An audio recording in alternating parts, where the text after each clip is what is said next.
கடந்த சில நாட்களாக முதல்வர் பன்னீர்செல்வம் பதவி இறங்க வேண்டும் என்று சிலர் அறிக்கை விடுவதும் பேட்டி கொடுப்பதுமாக இருக்கின்றனர். ஆனால் அவர்கள் யாருக்கும் இதுவரை பன்னீர்செல்வம் தரப்பிலிருந்து எந்தவித பதிலுமே சொன்னதில்லை. இதற்கிடையில் பன்னீர்செல்வத்தை பதவி விலக கோரி மக்களவை துணை சபாநாயகர் தம்பிதுரை அறிக்கை விட்டதும் பன்னீர்செல்வம் கோபமாகிவிட்டாராம். சசிகலா தூண்டுதலின் பேரில்தான் தன்னை அனைவரும் டார்கெட் செய்கின்றனர் என்பதை அறிந்த பன்னீர்செல்வம், சிலரின் எதிர்பார்ப்புகள் என் மீது அதிகமாக உள்ளன, அவர்கள் பின்புலம் மற்றும் அழுத்தத்தின் விளைவாக மூன்றாவது முறையாக முதல்வராக பதவியேற்றுக் கொண்ட நான் தமிழகத்தின் ஒட்டுமொத்த நலன்களுக்காக பாடுபட வேண்டும் என்று நிறையவே உழைக்கிறேன் என்று சொல்லியிருக்கிறார்.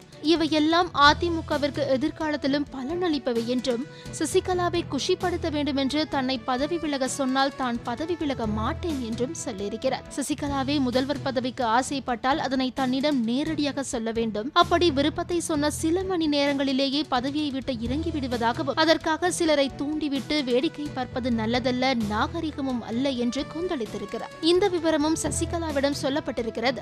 பன்னீர்செல்வமே தானாக முன்வந்து பதவி விலக வேண்டும் என்று சசிகலா எதிர்பார்ப்பதால் இன்னும் அங்கிருந்து எந்த ரியாக்ஷனும் இல்லையாம்.